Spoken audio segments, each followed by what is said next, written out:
മലയാളി സമൂഹത്തിന് എന്നല്ല, ഇന്ത്യക്കെന്നല്ല, ലോകത്തിൻ്റെ മുമ്പിൽ തന്നെ അവതരിപ്പിച്ച് കാണിച്ചുള്ള നന്മയുടെ പർവ്വത പ്രൗഢിയാർന്ന ഒരു തലമുണ്ട്. അതിൻ്റെ തുടർച്ചയാണ് വരും നൂറ്റാണ്ടുകളിലും നമുക്ക് നടത്താനുള്ളത്. സമസ്തയെ ചവിട്ടിക്കൂട്ടി ആർക്കെങ്കിലും കീഴ്ശയിൽ ഒതുക്കാമെന്ന് ആരും വ്യാമോഹിക്കില്ല എന്നാണ് എൻ്റെ വിശ്വാസം. അങ്ങനെ ആരും ഏതെങ്കിലും നേതാക്കന്മാരോ ഏതെങ്കിലും ഭരണാധികാരികളോ വ്യാമോഹിക്കേണ്ടതില്ല എന്നാണ് എനിക്ക് പറയാനുള്ളത്. അതുകൊണ്ട് ഈ ഒഴുകിയെത്തിയ ജനാവലി ഇന്ന് ഒരു സുപ്രഭാതത്തിൽ ഇങ്ങണ്ട് പുറപ്പെട്ടു വന്നതല്ല. 100 കൊല്ലമായി ഒഴുകുന്ന ഒരു വലിയ നദിയാണിത്. 100 കൊല്ലമായി ഒഴുകുന്ന നദി ഇനിയും നൂറ്റാണ്ടുകളായി ഒഴുകിക്കൊണ്ടേയിരിക്കേണ്ട നദിയാണ്. ഈ ഒഴുക്കിലേക്ക് കൂടുതൽ ജലാശയങ്ങൾ വന്ന് ചേരുക തന്നെ ചെയ്യും ഓരോ കാലഘട്ടത്തിലും. ഇത് അള്ളാഹുവിൻ്റെ സംരക്ഷണമുള്ള പ്രസ്ഥാനമാണ്. ഈ ഒഴുക്ക് അള്ളാഹുവിൻ്റേതാണ്, ശക്തി കൊണ്ടുള്ളതാണ്. അതുകൊണ്ട് രാഷ്ട്രീയക്കാരോ ഭരണകൂടങ്ങളോ ഭരണാധികാരികളോ ഇത് തൻ്റെ കീഴ്ശയിൽ ഒതുക്കാം എന്ന് വ്യാമോഹിക്കേണ്ടതില്ല എന്നാണ് എനിക്ക് പറയാനുള്ളത്. ഇവിടെ സൂചിപ്പിക്കപ്പെട്ടു, രാഷ്ട്രീയക്കാരും മതത്തിൽ ഇടപെടേണ്ടതില്ല. മതത്തിലുള്ള ആരും രാഷ്ട്രീയത്തിലും ഇടപെടില്ല. അർത്ഥവത്തായ പദമാണത്. മതം ഒരു രാഷ്ട്രീയത്തിലും ഇടപെടാൻ പോയിട്ടില്ല, സമസ്തയും പോയിട്ടില്ല. എന്നാൽ മതത്തിൽ രാഷ്ട്രീയക്കാർ ഇടപെട്ട അനുഭവങ്ങൾ ധാരാളമുണ്ട്. രാഷ്ട്രീയക്കാരോട് പറയാനുള്ളത്, ഈ സമസ്തയുടെ അല്ലെങ്കിൽ മതമേഖലയിൽ പ്രവർത്തിക്കുന്ന ഈ പ്രസ്ഥാനത്തിൻ്റെ നിങ്ങളും ഇടപെടരുത്. ആരൊക്കെ ചേർക്കണം ആരൊക്കെ ആക്കണം എന്നുള്ള നിയമങ്ങളൊന്നുമാണ് നമ്മളോട് പറയുന്നത്. അത് സമസ്ത ചെയ്യും, സമസ്തക്ക് അതിനറിയാം, സമസ്തക്ക് യോഗ്യരായ പ്രവർത്തകർ. എന്തായാലും കുറുക്കോളി മൊയ്തീൻ സാഹിബ് പൊളിച്ച് ഏറ്റവും കൂടുതൽ തക്ബീർ കിട്ടിയത് കുറുക്കോളിക്കാണ്. ആരുടെ മണ്ടക്കുള്ള കൊട്ടാണ് ഇതെന്ന് എല്ലാവർക്കും ബോധ്യമായി. സമസ്തൻ്റെ പ്രവർത്തകർക്കൊക്കെ സന്തോഷമായി. കാരണം കുറച്ച് ദിവസങ്ങളായി കളി തുടങ്ങിയിട്ടേ ആരൊക്കെ പങ്കെടുക്കണം ആരൊക്കെ പങ്കെടുക്കണ്ടെന്ന് തീരുമാനിക്കുന്നത് രാഷ്ട്രീയക്കാരാകാൻ പാടുണ്ടോ?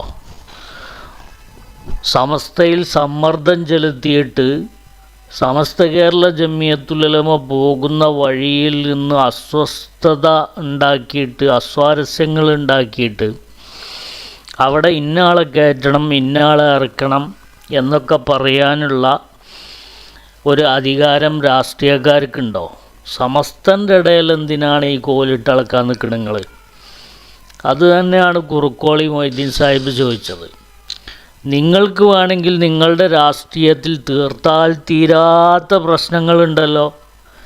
ഓരോ സ്ഥലത്തും പ്രശ്നങ്ങളാണ്, പ്രശ്നങ്ങളോട് പ്രശ്നങ്ങളാണ്.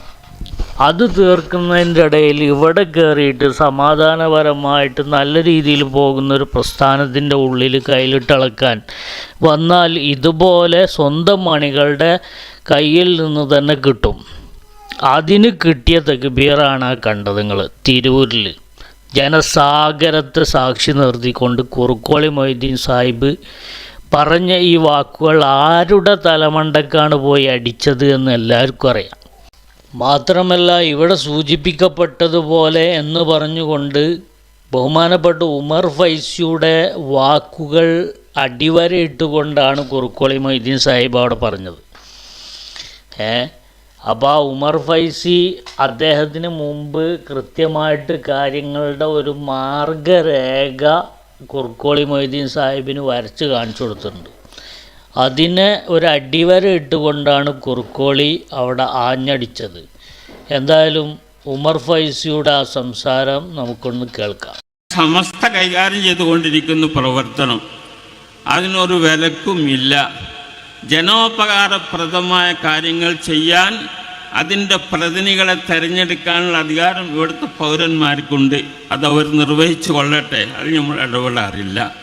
അതുപോലെ തന്നെ രാഷ്ട്രീയക്കാരോട് പറയാനുള്ളത്, ഈ സമസ്തയുടെ അല്ലെങ്കിൽ മതമേഖലയിൽ പ്രവർത്തിക്കുന്ന ഈ പ്രസ്ഥാനത്തിൻ്റെ നിങ്ങളും ഇടപെടരുത്.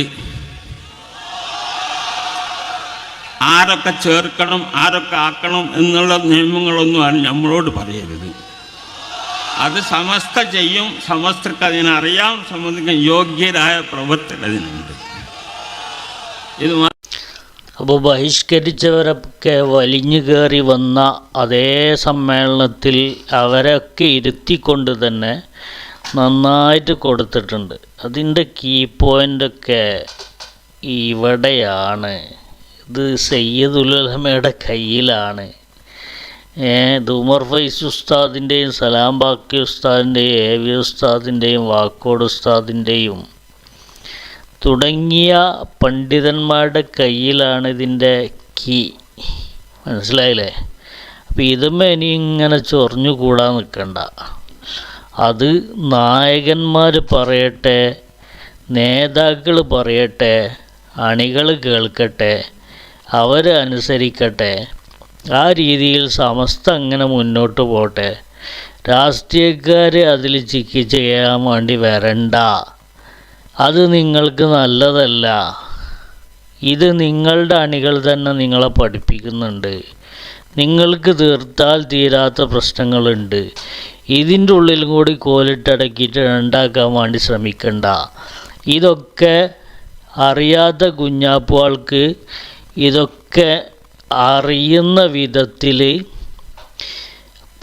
തുറന്ന് പറയാനുള്ള ആർജവമുള്ള പണ്ഡിതന്മാർ ഇന്ന് സമസ്തയിലുണ്ട്.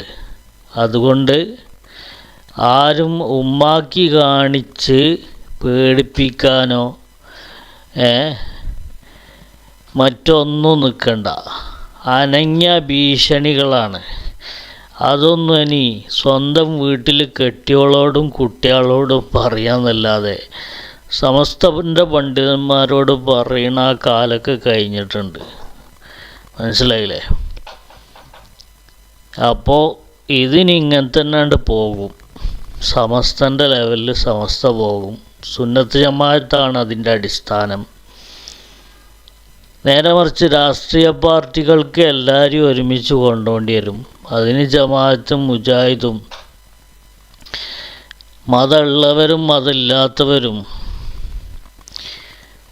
എല്ലാവരെയും അതിൽ അണിനിരത്തേണ്ടി വരും.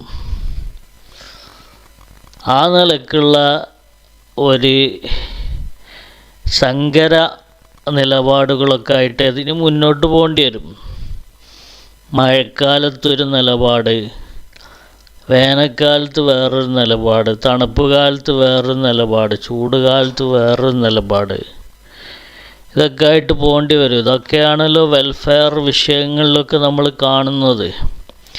ജമാഅത്തെ ഇസ്ലാമിയെ പോലുള്ള ഒരിക്കലും അടുപ്പിക്കാൻ പറ്റാത്ത വിഷജന്തുക്കളെ വരെ അടുപ്പിക്കുകയും അവരുടെ കാര്യാലയങ്ങളിൽ പോയി കട്ടൻ ചായ കുടിക്കുകയും ചെയ്തതിൻ്റെ ഫോട്ടോ ഒക്കെ വന്നുകൊണ്ടിരിക്കുകയാണ്. പിന്നെ സമസ്തയിൽ മധ്യസ്ഥത ചമഞ്ഞുകൊണ്ട് ഒരു വശത്ത് തൂങ്ങിക്കിടക്കുന്ന ഏർപ്പാടും നിർത്തണം. അതിൻ്റെ ഫോട്ടോകളും കഴിഞ്ഞ ദിവസങ്ങളിലൊക്കെ വന്നുകൊണ്ടിരിക്കുകയാണ്. അപ്പോൾ ഇത്തരം കപട മധ്യസ്ഥന്മാരൊക്കെ വെച്ചുകൊണ്ടൊന്നും സമസ്തയുടെ മക്കൾ ഇനിയും ഒരുപാട് കാലം ഇതൊന്നും സഹിക്കൂല. അതൊക്കെ തുറന്ന് പറയാൻ തന്നെയാണ് പരിപാടി. അപ്പോൾ ഇനിയുള്ള കാലം നല്ല രീതിയിൽ ചിന്തിച്ച് എന്താണ് തങ്ങളുടെ രാഷ്ട്രീയ നേട്ടത്തിന് ഹേതുകമാവുന്ന കാര്യം എന്നതിലൊക്കെ കൂലങ്കഷമായി ചിന്തിച്ച് എങ്ങനെയെങ്കിലുമൊക്കെ ഭരണം തിരിച്ചു പിടിക്കാനുള്ള ശ്രമങ്ങൾ നടത്തുക. 10 വർഷമായല്ലോ ഭരണമൊക്കെ നഷ്ടപ്പെട്ടിട്ട്. അപ്പോൾ അതൊക്കെ തിരിച്ചു പിടിക്കാനുള്ള ശ്രമങ്ങളൊക്കെ നടത്തി മുന്നോട്ട് പോകലായിരിക്കും എല്ലാവർക്കും ഉചിതം. അതാണ് നിങ്ങളുടെ മേഖല. ആ മേഖല നിങ്ങൾക്ക് തിരിച്ചു തരികയാണ്. ഇവിടെ കയ്യിലുത്താൻ വരണ്ട എന്ന് ഓർമ്മപ്പെടുത്താണ്.